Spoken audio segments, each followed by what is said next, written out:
relaxed, we're ready to roll. Let's get it. Right guys, welcome to episode number 4 of Awan Answers, where I, Ijaz Awan, answer your entrepreneurial and startup related questions. For those that have already seen the show, you know the format, but for those of you who are new, this is how we do it.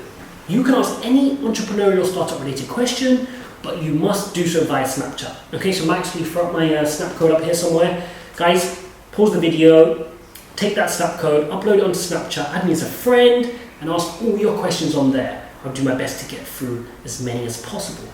And remember, there's no such thing as a too basic or simple question. Ask me whatever question you have and I'll try my best to get around to them on the shows. Alright guys, so let's get straight into it, no wasting time. And legend has it, Max has been behind that camera for hours and hours. He just lives behind it. Right, what do we have first? Let's see.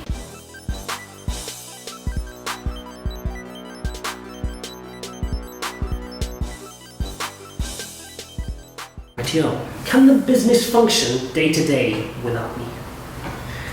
Right, so I'm not sure what that person means by me, but I'm going to assume they mean by the lead entrepreneur, by the main person who started that business, who founded that business, and was the CEO or founder. And my answer personally would be that no. If you're in a growth period, that business will fundamentally struggle to grow without you. Okay, that business needs its founder. It needs the person that started the business. You're the father or the mother of that child. Okay, so only you know how best to bring it up. You started the business from scratch. You laid every single brick. So you're best positioned to know what the full picture is supposed to look like when you're finished. Okay. Now, if, however, you want to build a business to a point where you're happy for it to then stay at that consistent level, then by all means you can bring in a managing director who can continue to run a steady ship, as long as you've shown him what that ship needs to look like. You built it to that point, you've set it up, you've handed it over to him, he still has to be extremely capable, and you said, you run this ship, you've passed on the baton. Okay? But fundamentally, in my opinion, if I was out my businesses at any point, I think they will all struggle at that point. Because they're all going through rapid growth periods. If they were at a point where I'm happy for them to stagnate, which I'm never going to be at, I constantly want to grow, then by all means I can bring in a managing director, go retire, sit on a beach. But if you're going for a growth period, then you, the lead entrepreneur, needs to fundamentally be involved. Okay? Only you understand the culture. Only you understand each brick you've laid. And somebody new coming in, no matter how talented or experienced they are, they won't understand the business as well as you do, or as intimately as you do. Rightio, let's move on to the second question. Oh, video question. Nice. Hey Ijaz, so my first question for you is this. What motivates you? And also, how do you market yourself so that your customers or users can discover you? You know, how do you get your brand or product out there? Thank you. And it's from Alfred. Alfred saying, what motivates me? Good question. There's quite a few things that motivate me, Alfred. But the fundamental thing that motivates me is I want to be the best possible version of myself. Okay? I want to fulfill my potential. Whatever's written for me to be able to achieve, I want to achieve 100% of that and nothing else. Otherwise I'll see that as failure. Okay? And not only that, I want to help everybody around me and to cultivate a community where I can help everybody on the journey to becoming the best possible self possible. The best version of themselves as possible. Okay? So when I talk about this journey to $1 billion, it's not just the monetary figure of having £1 billion or dollar business. It's the idea that I want to be the best. Okay? A lot of people can achieve $1 million business or $1 million business, but it's going to that next level. Whatever you aim for, aim to be the best. Don't just aim for the top 5%, aim for the top 1%, 0.5%, 0.2%, 1%, goddammit. Aim to be the best. And that's what it's about. And I'm trying to cultivate this community where everybody can come together, help each other, motivate each other to get on that journey to $1 billion, to greatness, to the best possible version of yourselves possible. Because anything less than that is an injustice and it's wasted talent and potential. Alright? And on a practical level, guys, fear motivates me. And this goes back to me being even a student. When I was a really capable student, because I used to study super hard. And the reason I studied so possessively was because I was scared. I was scared to go into an exam and not know the answer to a basic question, even if it was 1 mark. That fear would drive me. That fear would make me put in every single hour I had to revise, to study, to do past examination papers, to sit in the library for 36, 38, see at 72 hours non-stop. It was just in me to be scared. Okay, I didn't want to be in a position where I was put in this position where I didn't know how to get out of it. And that crossed over into sport as well.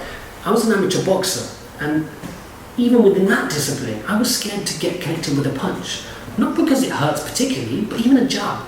I didn't want that person to score a point against me. And that would drive me to train hard, to wake up in the morning, go for those runs, lift those weights. I just have this innate fear. And that same fear drives me to business. I would hate to be on the negotiation table with somebody and not be in a position where I can handle myself. And that's why I put every single hour I have into becoming the best possible version of me, so I'm not in a situation where I can't handle it. Okay? And that fear drives me practically. And yeah, guys, maybe it's not the best, attribute to put out there. A lot of people hide that fact, but it's just honestly one of the things that drives me, and I like it. It's that fear, that apprehension of not knowing, for not being in a position where I'm like, oh, I could have prepared better. That drives me, that motivates me. I want a follow-up question from Alfred. He goes, and how do you market your products? Okay, so this is a big topic, guys, and I'm sure we're going to cover this in more depth as we go through the series and more people ask questions. But the fundamental of marketing, the fundamental aspect is you have a product, okay, and you need to define who is the consumer, who will consume this product.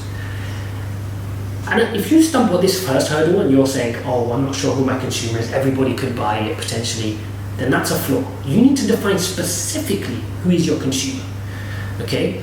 If you're Asda, for example, then you're targeting the people that want to spend less. If you're Waitrose, you're targeting high-end groceries, people who are buying higher-end groceries.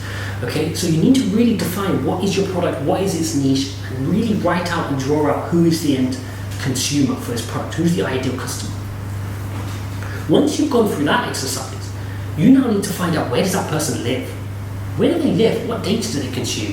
Where do they spend their time? Where's their eyes and ears? Okay, so for example, if you're targeting a middle-aged woman, then chances are she's living in Pinterest or Instagram. If you're targeting a middle-aged man, maybe you can find him in a sports club, or maybe he's in a pub, or maybe he's going and doing some other activities. But you need to find out, where is your consumer living? Okay, if you're targeting a child, then the child may not directly see your product, so you need to target their parents, so the parent buys it for them, which is what all the sweets companies do. They find a way to attract the kid, who then asks their parents to buy the product for them. Okay? I'll give you a good example of this. So just last night, 3 a.m. in the morning, I was driving up from London to Manchester, as you do, and I was listening to the radio. So I had Talk Sport on, and they were currently talking about, the Euros, the football competition that's going on. And there's a really clever advert run by the government, the HMRC, and they were talking about how you would be fined if you use a business van for personal use. So clearly what they've done here, they've noticed that part of the demographic that's committing that crime of using a van for personal use are the kind of demographic that would tune into a sports or football-based radio station. So even if you're a charity or non-profit organisation or government organisation, you still need to find out, where are your consumers living and how can you target them best? How can you get in front of their eyes and ears to get their attention?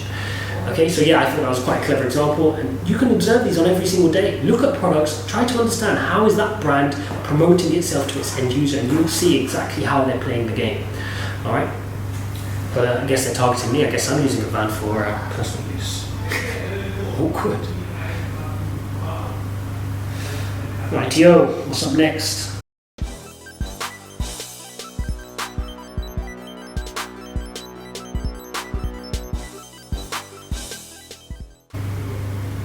How do we compete in an industry where innovation isn't possible?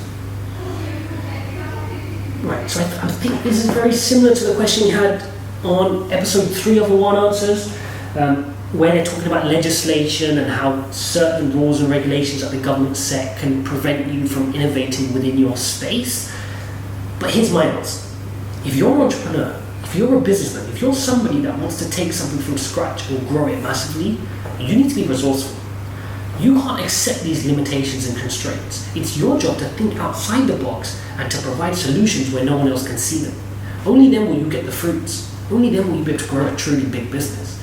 You need to find those solutions. And so, regardless of the constraints you find yourself in, whether they're economic, whether they're legal, whether they're humanitarian or environmental, you need to take a step back, look at the bigger picture, plan your route, and then execute on it, because you're the entrepreneur and you need to be able to deliver it.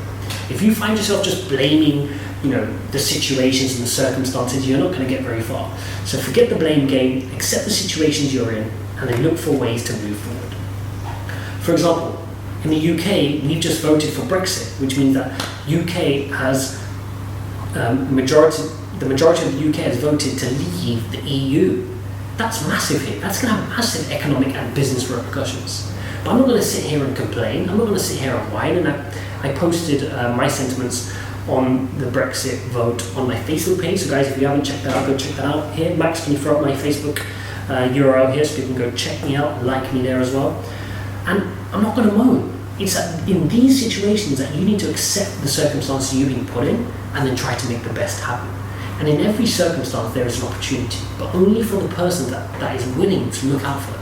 So be an innovator, be resourceful, be open, and look for opportunities. Don't sulk, don't complain, don't moan. You've got a great opportunity to go make it happen. So go get it. Right, let's take the last question, guys. And we'll take this question from Henna A.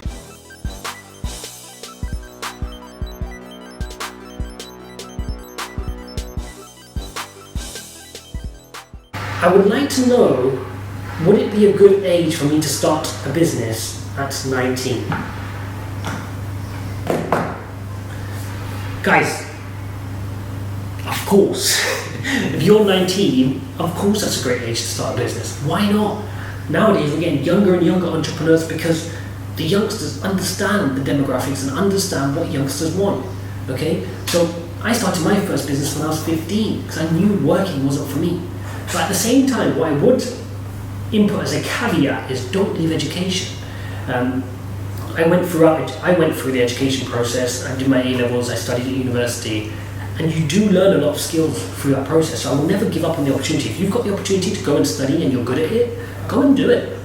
Go and do it. At the same time, you can explore your entrepreneurial abilities as well in your spare time, in evenings or weekends. You won't be able to get rid of it if you're a real entrepreneur. It stays with you and you just find it's something you do.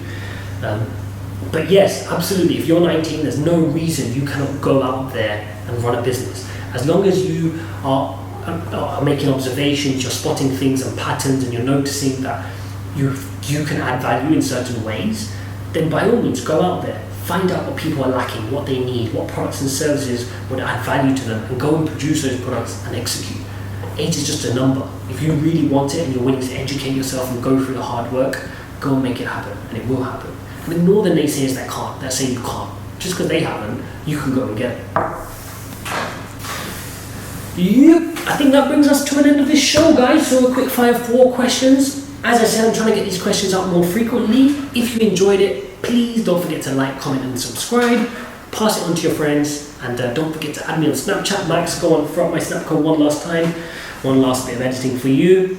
And then let's crack on. England game tonight, so excited for that. Hopefully we can beat Iceland and progress in the Euros.